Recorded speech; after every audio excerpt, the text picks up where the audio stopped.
కొరింథీయులకు రాసినటువంటి మొదటి పత్రిక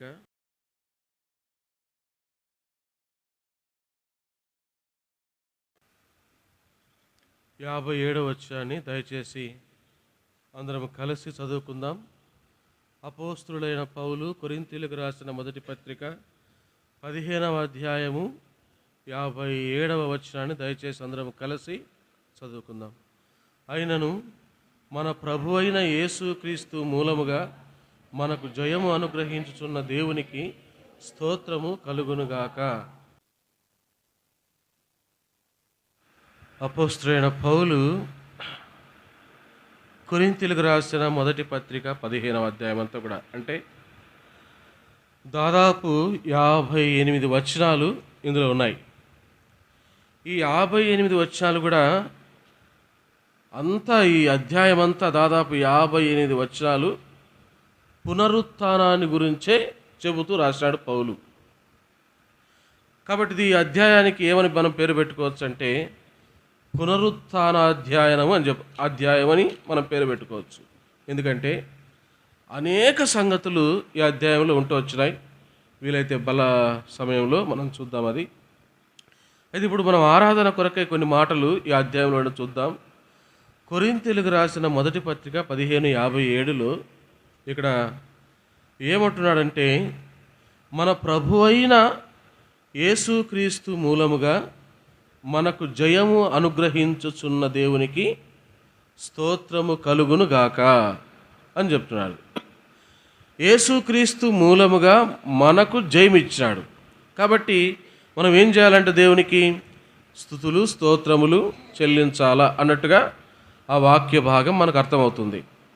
అయితే దేవుడు ఏ విషయంలో మనకు జయం అనుగ్రహించినాడు? గుడ్ ఫ్రైడే కాబట్టి ఆయన శ్రమలను, రక్షకుడైన దేవుని యొక్క శ్రమలను, ఆయన పొందిన హింసలను రకరకాలుగా మనము అవి చూసుకొని ఆరాధన చేస్తాం. పునరుత్థానము ద్వారా, క్రీస్తు యేసు యొక్క పునరుత్థానం ద్వారా దేవుడు మనకిచ్చిన జయం ఏమిటి?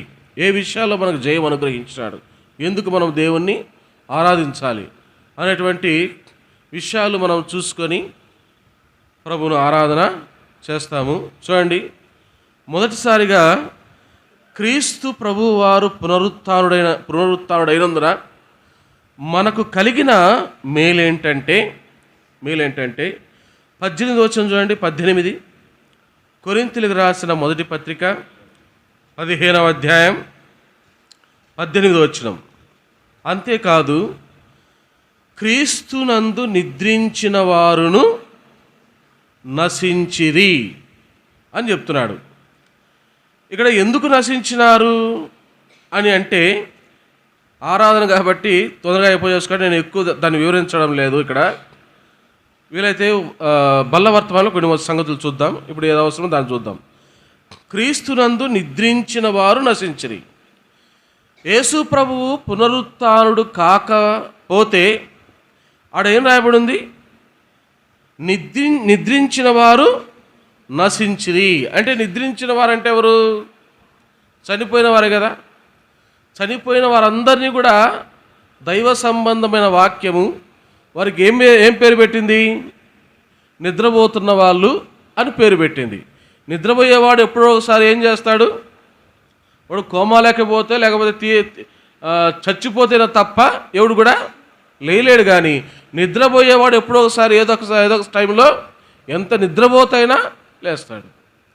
కాబట్టి నిద్రించిన వారు అంటే మరణించిన వారు అని మనకు అక్కడ అర్థమవుతుంది.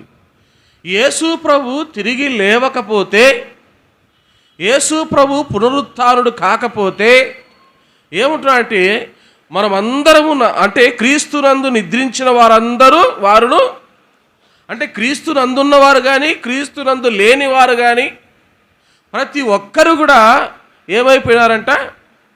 నశించిపోయిన వారు అంటున్నాడు ఇక్కడ. అయితే ఇప్పుడు మనం నశించిపోయిన వారమా? ఒకసారి మన హృదయాలోచనలతో మన హృదయంతో మనం చెప్పుకుంటే దేవుని వాక్యాన్ని అనేక సార్లు మనం విని ఆరాధన వచ్చినాం కాబట్టి ఏమన్నా మనం నశించిపోయిన వాళ్ళమా? ఇప్పుడు ఈ పరిస్థితుల్లో నశించిపోయిన వాళ్ళమా? మనం ఏమన్నా ఏదంత సీరియస్గా చూస్తారు? వద్దులే ఆయన, నేనే చెప్తా ఆన్సరు. 15వ అధ్యాయం 26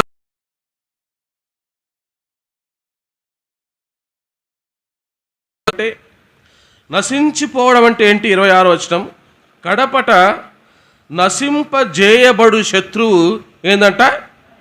మరణము. ఏ మరణం ఇది? రెండవ. ఇప్పుడు చెప్పండి, ఇప్పుడు మనం నశించిపోయినామా? అబ్బా, ఇప్పుడు కరెక్ట్ ఆన్సర్ వస్తుంది కొంతమంది నుంచి. ఫస్ట్ అడిగి దానికి కొట్టేదట్టు చూశారు, ఇప్పుడు అడిగే లోపల కొంత ఆన్సర్ వచ్చింది. అవునా కదా? ఏమన్నాడు ఇక్కడ? కడపట నశింపజేయబడు శత్రువు మరణం. కాబట్టి మనం రెండవ మరణానికి ఇప్పుడు పాత్రులమా కాదా? చెప్పండి. పాత్రులమేనా? కాదు కదా. ఎందుకు? ఒకప్పుడు మనము నాశనమునకు యోగ్యులం. యేసు ప్రభు ఈ లోకానికి రాకముందు, ఆయన చనిపోయి సమాధి చేయబడకముందు, యేసు ప్రభునందు నిద్రించిన వారు కానీ, ప్రతి ఒక్కరు కానీ, లోకంలో ఉన్న ప్రతి మానవుడు కానీ నాశనమునకు లోనైన వాడే. ఏంటా నాశనం అంటే? రెండవ మరణము. కడపడ నశింపజేయబడు శత్రువు మరణం అంటే ఏంటా మరణం? రెండవ మరణం. కాబట్టి ఒకప్పుడు మనం ప్రతి ఒక్కరము కూడా రెండవ మరణానికి మనము పాత్రులం. రెండవ మరణానికి మనము పాత్రులం. అందుకని ఎఫెసీలకు రాసిన పత్రిక 2వ అధ్యాయం 1వ వచనంలో ఏం రాయబడి చూడండి. ఎఫెసీలకు మనందరికీ సండే స్కూల్ పిల్లలు కూడా చెప్పగలిగిన మాట. ఎఫెసీలకు రాసిన పత్రిక 2వ అధ్యాయం 1వ వచనంలో, మీ అపరాధముల చేతను పాపముల చేతను మీరు చచ్చిన వారై ఉండగా. కాబట్టి ఎలాంటి స్థితి మనది? నశించిపోయిన వారం అంటే చనిపోయిన వారము. పాపము వలన వచ్చు జీతము మరణం. కాబట్టి మనం మరణమునకు లోనైన వారం. ఏ మరణం? రెండవ మరణానికి లోనైన వారం. కాబట్టి నాశనము అనే పదానికి అర్థం మనం ఏం చెప్పచ్చు అంటే అది మరణము. ఏ మరణం? రెండవ మరణము. పాపముల చేత అపరాధముల చేత మనం చనిపోయిన వారము. చనిపోయిన వారము. పేతురు రాసిన రెండవ పత్రిక 3వ అధ్యాయం 7వ వచనం. పేతురు రాసిన 2వ పత్రిక 3వ అధ్యాయం 7వ వచనం. ఇక్కడ నాశనం అంటే ఒక మాట చెప్తున్నాడు దేవుడు, దానికి అర్థము. అయితే ఇప్పుడున్న ఆకాశమును భూమియు భక్తిహీనుల తీర్పును నాశనమును జరుగు దినము వరకు అగ్ని కొరకు నిలువ చేయబడినవై అదే వాక్యము వలన భద్రము చేయబడి ఉన్నవి. ఏంటంటే నాశనం? భక్తిహీనులకు వచ్చే నాశనమేంటి? దేవుని యొక్క తీర్పు. భక్తిహీనులకు వచ్చే నాశనం ఏంటి? అగ్ని గుండం. అగ్ని అంతే. పాతాళములో వారి అగ్ని ఆరదు, వారి పురుగు చావదు. అది యుగ యుగములు మండుతుండాల్సిందే. ఆ అగ్నిలో మన ఆత్మ రెండవ మరణము అగ్నిలో, ఆ అగ్నిగుండములో మనం కాల్చివేయబడాల్సిన వారము. అందుకని ఈ లోకములో తనకిష్టమైనట్టు జీవించినటువంటి ధనవంతుడు చనిపోయిన తర్వాత ఏం చేస్తున్నాడు? అక్కడ అగ్నిగుండములో తను యాతన పడుచున్నాడు, వేదన పడుచున్నాడు. నీళ్లు కావాలని దాహం అని చెప్పేసి తను అడుగుతున్నాడు. కాబట్టి ఈ లోకములో ఉన్న ప్రతి మానవుని యొక్క పరిస్థితి, ఒకవేళ యేసు ప్రభువారు ఈ లోకానికి రాకపోతే, ఆ యేసు ప్రభువారు శిలువలో చనిపోకపోతే, ఆ యేసు ప్రభువారు తిరిగి పునరుత్థానుడై లేవకపోతే మనమందరం కూడా దేనికి పాత్రులం? నాశనమునకు పాత్రులము. అందుకని కొరింథీయులకు రాసిన మొదటి పత్రిక 15వ అధ్యాయంలో పౌలు అక్కడ చాలా స్పష్టంగా చెప్తాడు, ఒకవేళ క్రీస్తు తిరిగి లేవకపోతే, మృతుల పునరుత్థానము లేకపోతే మనమందరము కూడా ఎందులో ఉన్నామంట? మనమందరము కూడా నశించి పోయిన వారమే. కాకపోతే ఆ క్రీస్తు తిరిగి లేచినాడు కాబట్టి ఇప్పుడు మనకేమి లేదు? నాశనము లేదు, మనకేమి లేదు? మరణము లేదు. మన పైన మరణానికి అధికారము లేదు. అందుకని ఏం పాట పాడతాం? ఓ మరణమా విజయుండు క్రీస్తు ప్రభావముతో బలబల ఉంటుంది ఆ పాట కదా. ఓ మరణమా నీ ముళ్ళెక్కడా, ఓ సమాధిని ఈ కొరింథీయులకు రాసిన మొదటి పత్రిక 15వ అధ్యాయంలో ఆ మాట కూడా పౌలు అంటాడు.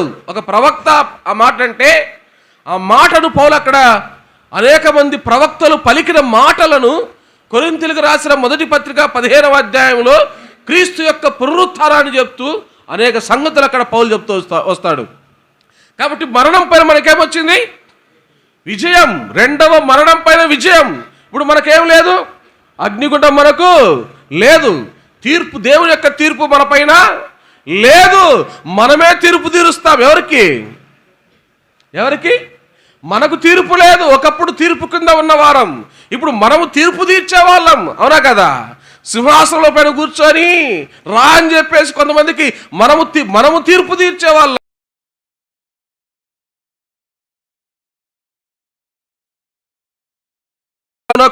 నశించిపోయిన వారము ఆయన తిరిగి లేవటము చేత రెండవ మరణమును తప్పించుకున్నాము, అగ్నిగుండం నుంచి తప్పించుకున్నాము, దేవుని యొక్క తీర్పు నుంచి మనము తప్పించుకుంటూ వచ్చినాం. రోమీలకు రాసిన పత్రిక, అపోస్తలుడైన పౌలు రోమీలకు రాసిన పత్రిక 9వ అధ్యాయం 22వ వచనం.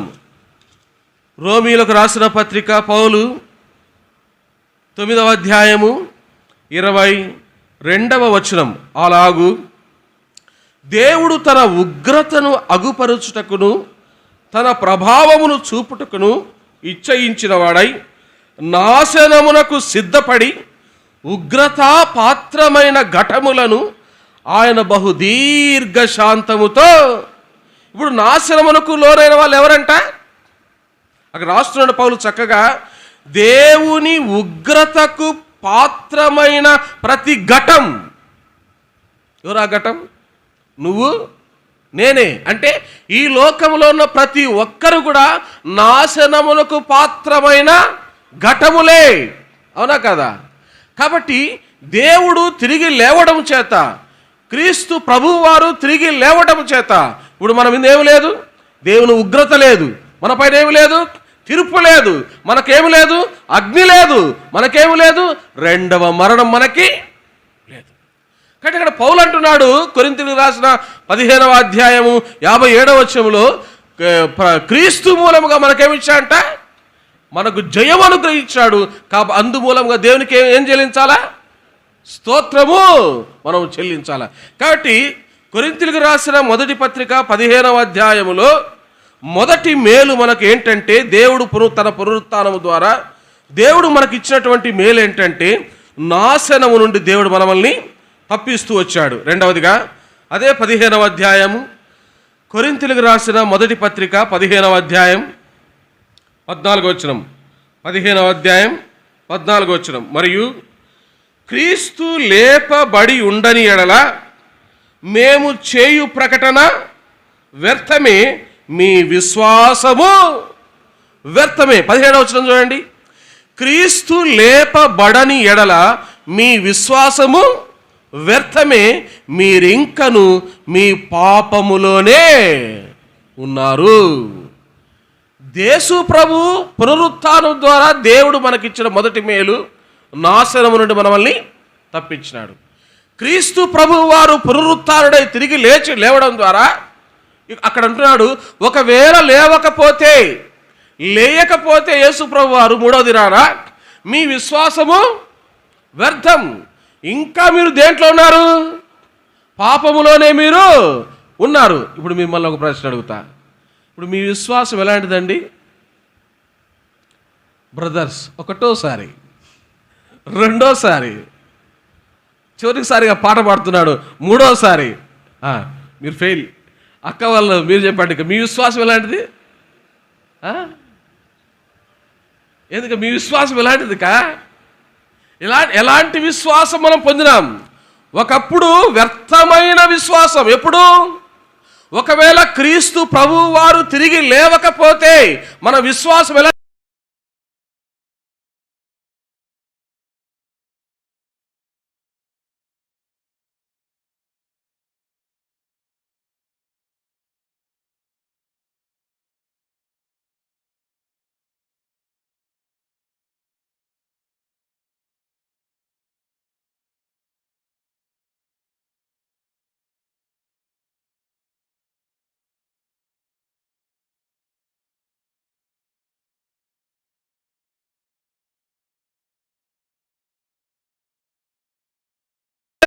మనకున్న విశ్వాసం అమూల్యమైన విశ్వాసం. మనకు కూడా ఒక నిరీక్షణ ఉంది. ఆ నిరీక్షణ కలిగి క్రీస్తునందు ఈ రోజుకి మనం విశ్వాసముతో ఉన్నాం. ఈ రోజుకి విశ్వాసముతో ఉన్నాం. ఏంటది? ఒక రోజు నా దేవుడు రాబోతున్నాడు. నేను చచ్చి సమాధిలో ఉన్నా, అది మట్టిలో ఉన్న సమాధి అయినా సరే, పాల రాతితో కట్టబడిన సమాధి అయినా సరే, నేను కూడా ఏం చేస్తా? తిరిగి లేస్తా. ఎవరితో? దేవుడితో. కాబట్టి ఒకప్పుడు మన విశ్వాసము వ్యర్థమైన విశ్వాసం. ఎందుకు? క్రీస్తు ప్రభువు తిరిగి లేవకపోతే ఈ లోకంలో ఉన్న ప్రతి మనిషి యొక్క విశ్వాసం వ్యర్థమైందే. ఆయనందు విశ్వాసం ఉంచిన అవసరం ఎవరికి లేదు. అయితే క్రీస్తు తిరిగి లేవటం ద్వారా ఇప్పుడు మనం కలిగి ఉన్న విశ్వాసం ఎలాంటిదంట? అమూల్యమైన విశ్వాసం, నిరీక్షణతో కూడిన విశ్వాసం, క్రియలతో కూడిన విశ్వాసం మనకుంది. పైగా అక్కడ ఏమన్నాడంటే, మీ విశ్వాసము వ్యర్థమే, ఇంకనూ మీరు ఎక్కడున్నారంట? పాపములోనే ఉన్నారు. యేసు ప్రభు పునరుత్థానుడై తిరిగి లేవటం ద్వారా ఈరోజు ప్రపంచ మానవాళ్ళందరికీ ఏమొచ్చిందంటే పాప ప్రక్షాళన జరిగింది. మన పాపములు ఏం చేశాడు? దేవుడు తీసివేసినాడు. మన పాపములు ఆయన తీసివేసినాడు. మనకంటూ మనం కలిగి ఉన్న విశ్వాసం అంటూ అమూల్యమైన విశ్వాసాన్ని మనము కలిగి జీవిస్తూ వచ్చినాం. ఇది రెండవది. మొదటిది, నాశనం నుండి దేవుడు మనల్ని తప్పించినాడు. రెండవదిగా దేని నుండి మనం దేవుడు తప్పించినాడు? వ్యర్థమైన విశ్వాసం నుండి తప్పిస్తూ వచ్చినాడు. చూడండి ఒక మాట, కొరింథీయులకు రాసిన మొదటి పత్రిక 15వ అధ్యాయం. విశ్వాసము ద్వారా మనకేమొచ్చిందంటే, కొరింథీయులకు రాసిన మొదటి పత్రిక 15వ అధ్యాయం 2వ వచనం. 15వ అధ్యాయం 2వ వచనం. మీరు దానిని అంగీకరించితిరి, దాని యందే నిలచియున్నారు. మీ విశ్వాసము వ్యర్థమైతేనే కానీ నేను ఏ ఉపదేశ రూపముగా సువార్త మీకు ప్రకటించుతున్నో ఆ ఉపదేశమును మీరు గట్టిగా పట్టుకొని ఉన్న ఎడల ఆ సువార్త వలననే మీరు ఏం పొందినారు? మనకున్న విశ్వాసము ద్వారా సువార్త నమ్మినాం. అవునా? ఒకసారి కాజీపేటలో, కడప జిల్లా కాజీపేటలో మా బంధువు గ్రేసమ్మ టీచర్స్ కాలనీలో నివాసం ఉన్నప్పుడు నేను కూడా ఆమె కాడికి పోయినా. చిన్న వయసులో, అతి చిన్న వయసులోనే దేవుడు నన్ను రక్షించుకున్నాడు. అంటే దాదాపు 9th క్లాస్లో. ఆమె నాకేం చెప్పిందంటే, నువ్వు యేసు ప్రభువును నమ్ముకుంటే, నువ్వు చర్చికి వస్తే దేవుడు నీకు సైకిల్ ఇస్తాడనింది. ఏమిస్తాడు? యేసు ప్రభు దేవుడో కాదు, నాకెందుకు? ఆయన ఆ చర్చితో గొడవ నాకెందుకు? నాకేం కావాలా? ఏ దేవుడైతే మనకు ఇచ్చే వస్తువులు ముఖ్యం, అంతే కదా అని చెప్పేసి చర్చికి పోయినా. అదే చర్చి అంటే పెంతికోస్తు చర్చి, పెంతికోస్తుంది. ఆ చర్చికి పోయినప్పుడు వాళ్ళు ఏదో వాక్యం చెప్పేశారు, ఆరాధన చేస్తున్నారు. ఆరాధనలో ఒక ఆయన డమ్ము కొడుతున్నాడు గట్టిగా. కొంతమంది సహోదరులు పైటలు కూడా పోతూ వాళ్ళు గట్టిగా కేకలేస్తుంటే నాలో ఒక కార్యం జరుగుతూ వచ్చింది. ఏంటంటే అది ఏడుస్తున్నా. నాకు తెలియకుండా ఎవరు నన్ను కొట్టలే, నేను ఏడ్చరాని ఎవరు నన్ను కొట్టలే, నాకు నేనే ఏడుస్తున్నా. ప్రభువా, పాపిలను ఒప్పుకుంటున్నా, వాళ్ళ కేకల వాళ్ళవి, నా ఏడుపు నాది. ఏడుస్తున్నా, విశ్వాసం వచ్చేసింది. మందిరంలోంచి బయటికి పోతుంటే పాపము చేయకూడదనే ఒక తీర్మానం. అంతకుముందు ఎంత పాపినో. ఎందుకు చెప్తున్నా అంటే, పరిశుద్ధాత్ముడు మనల్ని దర్శించినప్పుడు, మన మనోనేత్రములు వెలిగించేటప్పుడు ఆ దేవుడు మనకంటూ ఒక విశ్వాసం ఇచ్చినాడు. ఆ విశ్వాసమే అమూల్యమైన. ఆ విశ్వాసము ద్వారానే మనకేమొచ్చింది? రక్షణ. ఏ రక్షణ? పేతురు రాసిన మొదటి పత్రిక. ఏంటి రక్షణ? పేతురు రాసిన మొదటి పత్రిక 1వ అధ్యాయము. పేతురు రాసిన మొదటి పత్రిక 1వ అధ్యాయము 7వ వచనం చదువుతాను. నశించిపోవు సువర్ణము అగ్ని పరీక్ష వలన శుద్ధపరచబడుచున్నది కదా, దానికంటే అమూల్యమైన మీ విశ్వాసము ఈ శోధనల చేత పరీక్షకు నిలిచినదై యేసుక్రీస్తు ప్రత్యక్షమైనప్పుడు మీకు మెప్పును మహిమయు ఘనతయు కలుగుటకు కారణమగును. మీరు ఆయనను చూడకపోయినను. ఎవరైనా చూశారండి? ఎవరైనా యేసుప్రభుని చూశారా? ఎట్టుంటాడు? ఏమైనా బొమ్మ గీయగలరా? ఎందుకు చూడలే బ్రదర్? బొమ్మలు బాగా చూసాం బ్రదర్. పై నుంచి కింద దాకా ఒక డ్రెస్ వేసుకుంటాడు. సంకలో ఏముంటుంది? గొర్రెపిల్ల, ఒక చేతితో గొర్రెపిల్ల, ఇంకో చేతిలో కర్ర ఉంటుంది బ్రదర్, మాకు తెలీదా యేసుప్రభు ఎంతో, మేము చూడలేదు. అట్ట కాదు, బొమ్మలు కాదు. మనిషి ఊహించిన వేసిన గీత ఆ బొమ్మలు కాదు చెప్పేది. ఎప్పుడైనా ఆత్మస్వరూపమైన దేవుణ్ణి మనం ఎవరము కూడా చూడలే. ఒకవేళ ఎవడన్నా చూసినట్టు అది అబద్ధమే. బైబిల్లో కొంతమంది వేరే రకంగా అది దాని గురించి మనం చెప్పుకోము. ఎందుకు ఆ మాట చెప్తున్నా అంటే, ఎవడును ఎప్పుడును దేవుణ్ణి, కరెక్టే కదా. కాబట్టి యేసు ప్రభువును మనం ఎవరము చూడలే. చూడకపోయినా ఏమంటాడు అక్కడ పేతురాడా, మీరు ఆయనను చూడకపోయినాను ఆయనను ప్రేమించుచున్నారు. ఇప్పుడు ఆయనను కన్నులారా చూడకయ్యే ఏం చేస్తున్నామంట, విశ్వసిస్తున్నాం. అందుకని పైన అన్నాడు అమూల్యమైన విశ్వాసం. ఆయనను చూడలేదు అయినా ప్రేమిస్తున్నాం. ఏమండి, చూడకుండా ఎలా ప్రేమిస్తామండి? ఏమక్క, చూడకుండా ఎట్ట ప్రేమిస్తామా? చెప్పలేరు ఎవరు. ఇప్పుడు నేను మా మారింది అనుకోండి, చచ్చిపోయింది అనుకుందాం కొంతసేపుకి, అబ్దుల్ కలాం మాదిరి కలలు కందాం, చచ్చిపోయింది మా భార్య అనుకొని. నాకు చాలా ఇష్టం మా భార్య అంటే. పెళ్లి చేసుకుని 1 నెలకే చచ్చిపోయింది. నేను గాఢంగా ప్రేమించాను అనుకోండి, ఎన్ని సంవత్సరాలు గుర్తుంటుంది? ఏమక్క, ఎన్ని సంవత్సరాలు గుర్తుంటుంది? ఆమె నాతో ఉన్నది 1 నెల అయినా ఆమెను నేను ప్రేమించిన విధానాన్ని బట్టి నా జీవితాంతం నా భార్య నాకేముంటుంది, నా భార్య నాకు గుర్తే ఉంటుంది. ఆమె ప్రేమ స్మృతులు నా హృదయంలో మెదులుతూనే ఉంటాయి. ఆ ప్రేమ తలుచుకున్నప్పుడల్లా నా కళ్ళల్లో ఏమొస్తాయి? ఎవరైనా లవ్లో ఫెయిల్యూర్ అయితే వాళ్ళని అడగండి, చెప్తారు ఈ సంగతులన్నీ. ఆ యొక్క ప్రేమ విఫలమైతే, ఆ మనిషి లేకపోతే ఆ ప్రేమను తలుచుకున్నప్పుడు ఏమొస్తాయి? నువ్వు చూడలే అయినా ఏం చేసినావు? ప్రేమించినావు. చూడలే ఆ దేవుణ్ణి ఏం చేసినావు? విశ్వాసం ఉంచినావు. ఇప్పుడు నేను చెప్పేది ఏంటంటే, ఆ విశ్వాసానికి ఏమొచ్చింది, ఫలం ఏమొచ్చింది అదంటున్నాడు పేతురు ఇక్కడ. మీరు ఆయనను చూడకపోయినను ఆయనను ప్రేమించుచున్నారు. ఇప్పుడు ఆయనను కన్నులారా చూడకయే విశ్వసించుచు మీ విశ్వాసమునకు ఫలం ఏంటి అనగా ఆత్మరక్షణ. కొరింథీయులకు రాసిన మొదటి పత్రిక 15వ అధ్యాయము 2వ వచనంలో అక్కడ ఏం రాయబడింది? విశ్వాసం ఉంచిన మనకేమొచ్చిందంట? రక్షణ. దేని ద్వారా రక్షణ? సువార్త ద్వారా. ఏంటా సువార్త? లేఖనముల ప్రకారం క్రీస్తు మన పాపముల నిమిత్తము మృతి పొందెను, సమాధి చేయబడను, లేఖనముల ప్రకారం 3వ దినమున ఆ పునరుత్థానము ద్వారా అమూల్యమైన మనకు విశ్వాసం. ఆ విశ్వాసము ద్వారా మన పాపముల క్షమాపణ, ఆ విశ్వాసము ద్వారా మన ఆత్మకు రక్షణ, ఆ విశ్వాసము ద్వారా చెప్పన శక్యమును మహిమాయుక్తమునైన గొప్ప ఏమి మేలులండి. ఇవన్నీ కూడా దేని ద్వారా వచ్చినాయి? ఇవన్నీ కూడా దేని ద్వారా వచ్చినాయి? యేసు ప్రభు బ్రదర్స్ చెప్తారన్నప్పుడు, యేసు ప్రభు చనిపోవడం ద్వారా వచ్చినాయా, పునరుత్థానం అయినందుకు వచ్చినాయా? ఒకవేళ పునరుత్థానం చనిపోయాడు కదా, ఒకవేళ పునరుత్థానం కాకపోతే లేవు, అంతే కదా, సింపుల్. యేసు ప్రభు పునరుత్థానుడై లేవకపోతే ఇవన్నీ కూడా మనకేమి, మన పాపములు క్షమించబడవు, మనకు ఆత్మరక్షణ లేదు, ఈ లోకంలో ఎవ్వరు ఇవ్వని సంతోషము మనం పొందను లేము. అది 2వ మేలు. పేతురు అదే కొరింథీయులకు రాసిన మొదటి పత్రిక 15వ అధ్యాయంలో దేవుడు మనకి ఇంకా ఏ విషయంలో జయం అనుగ్రహించాడంటే 2 చూద్దాం. కొరింథీయులకు రాసిన మొదటి పత్రిక 15వ అధ్యాయం, కొరింథీయులకు రాసిన మొదటి పత్రిక 15వ అధ్యాయం 15వ వచనం, 15వ అధ్యాయం 15వ వచనం. దేవుడు క్రీస్తును లేపెనని ఆయన గూర్చి మేము సాక్ష్యము చెప్పి ఉన్నాము కదా. మృతులు లేపబడని ఎడలా, మృతులు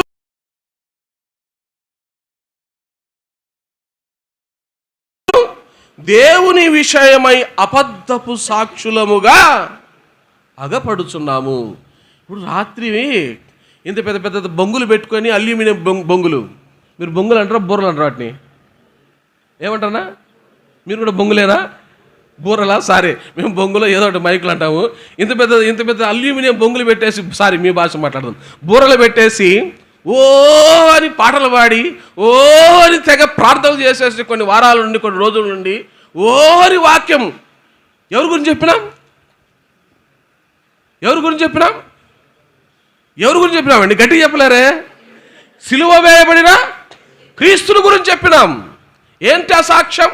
మనం ఎవరికి సాక్ష్యం ఇస్తున్నాం? ఇప్పుడు మనం ఇచ్చే సాక్ష్యం అబద్ధమైందే, సత్యమైందా? యేసు ప్రభు తిరిగి లేవకపోతే మన సాక్ష్యం అబద్ధం, మనం చెప్పే మాటలు అబద్ధం. యేసు ప్రభు పునరుత్థానుడై తిరిగి లేవడం ద్వారా ఇప్పుడు మన సాక్ష్యం ఎలాంటిదంటే మనం ఇచ్చే సాక్ష్యము సత్యమైనది. యోహాను రాసిన సువార్త 5వ అధ్యాయం, యోహాను రాసిన సువార్త 5వ అధ్యాయము 33వ వచనం. యోహాను రాసిన సువార్త 5వ అధ్యాయము 33వ వచనం. మీరు యోహాను వద్దకు కొందరిని పంపితిరి, అతడు సత్యమునకు సాక్ష్యమిచ్చెను. బాప్తిసం ఇచ్చి యోహాను దేని గురించి సాక్ష్యం ఇచ్చాడంట? మనం కూడా ఈరోజు రాత్రి మళ్ళీ ఏముంది? ఈరోజు రాత్రి మళ్ళీ ఏముందండి? గృహ కూడిక ఉంది. ఆ గృహ కూడికలో గల ఎవరి గురించి చెప్పబోతున్నాం?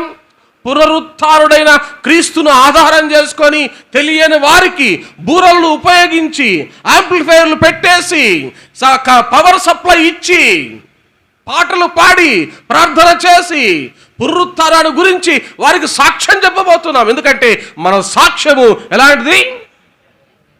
సత్యమైంది. అయ్యా, ఏంటి జయం? మనం ఎవరు ఇప్పుడు? సత్యమునకు సాక్షులం, దేవునికి మనం సాక్షులం.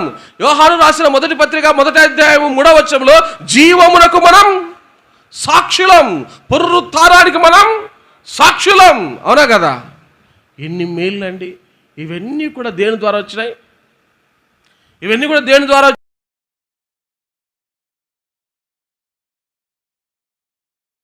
లేచుట ద్వారా. ఆయన పునరుత్థానుడైనందున ఈ మేలులన్నీ కూడా మనకు వచ్చినాయి. యేసుక్రీస్తు మూలముగా మనకు జయం అనుగ్రహించుచున్న దేవునికి స్తోత్రము. మొదటి జయం మనము నాశనమునకు లోనైన వారం. రెండవది, ఆ నాశనమును దేవుడు ఏం చేశాడు?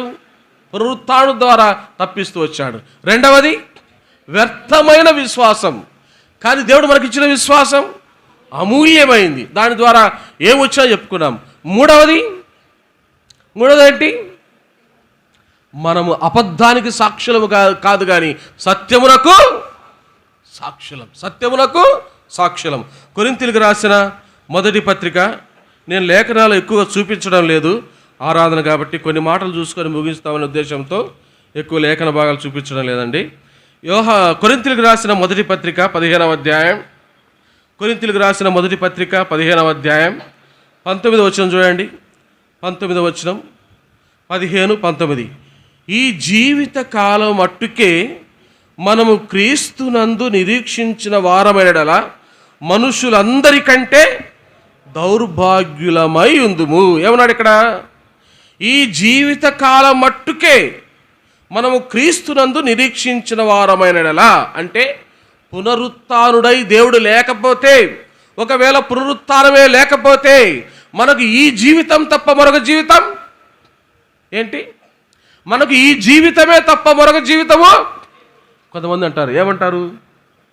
పుణ్యం చేసినాడంట మళ్ళా మనిషిగా పుడతాడంట, పాపము చేసిన వాడంట మళ్ళా ఎలా పుడతాడంట. ఇది మీ భాషలో మీరు చెప్పండి అక్క. కుక్కగాను అని మీకు కూడా బాగా తెలిసే, నాకే తెలుసుకున్నాను నేను. కుక్కగాను పందిగాను ఏదో విచిత్ర పనికి మాలిన జంతువుగా పుడతారని వాళ్ళది. ఇక్కడ మనకున్న నిరీక్షణ మనం ఈ జీవితమే మనకు కాదు కానీ నిత్య జీవం ఏమిచ్చాడు దేవుడు? నిత్య జీవం. ఇప్పుడు అన్నోళ్ళు చెప్తారు, ఎందుకంటే లాస్ట్ రోజు కదా వెళ్ళిపోతా, అందుకని మేము ప్రశ్న అడుగుదామని. ఏంటన్నా నిత్య జీవం అంటే? ఏదన్నా నిత్య జీవం అంటే? నిజంగా నిత్య జీవం అంటే దేవునితో యుగాలు పక్కనే కూర్చుంటాం. ఎవరు పక్కన? కొంతమంది సేవకులు ఉంటారు. ఏమన్నా అనుకోండి, నా బోధ ఇట్టే ఉంటుంది, మనం చెప్పే స్టైల్ ఇంతే. ఏమన్నా అనుకోండి, ఎవరైనా సరే కుర్చీలో కూర్చుంటారు. దైవ సంబంధమైన బిడ్డలు వస్తే వాళ్ళు కింద కూర్చోబెడతారు. తప్పండి, అది తప్పు. ప్రవీణ్ పగడాల ఆయన కోటీశ్వరుడు, చక్కటి జ్ఞాని, చక్కటి వక్త. దేవుని బిడ్డలను అనాథలుగా పెంచుకున్నటువంటి బిడ్డలను సైతం ఆయన తన బిడ్డలతో సమానంగా చూసుకున్నారు. వాచ్మెన్ సైతం అందరూ ఒకటేసారి కలిసి, నాకు చాలా బాధ, నేను కూడా అనుభవిస్తున్నాను కాబట్టి, పేరుకు దైవ సేవకులుగా ఉంటారు. ఏమన్నా అనుకోండి మనం భయపడము. ఇప్పుడు ఒక అన్యుడు ఎంఆర్ఓను, ఒక అన్యుడు ఒక ఏదైనా ఆఫీసరు, ఒక అన్యుడు ఏదైనా ప్రభుత్వ ఉద్యోగం అయ్యుండి దైవ సేవకుల దగ్గరికి వస్తే వాళ్ళు ఏం చేస్తారు? అన్న కూర్చోండి అంటారు. యేసు ప్రభువుని నమ్ముకొని ఆరాధిస్తూ మందిరంలో పని చేస్తూ చక్కటి విశ్వాసం కలిగి ఉండి ప్రభు కోసం వారి జీవితాలు ఇవ్వడానికి సిద్ధపడిన ఒక నిరుపేద విశ్వాసం వస్తే దైవ సేవకుడా ఏం చేస్తున్నాడు? కింద కూర్చోబెడతాడు, కూర్చొని. మన దేవుడు అలాంటోడు కాదు. జీవము, ఈ జీవితమే కాదు, మనకు మరొక జీవం ఉంది. ఏంటా జీవం? యుగ యుగములు ఆయనతో పాటు ఉంటాం. ఎక్కడ? జయించు వారిని నాతో పాటి ఎక్కడ కూర్చోబెట్టుకున్నా అంట?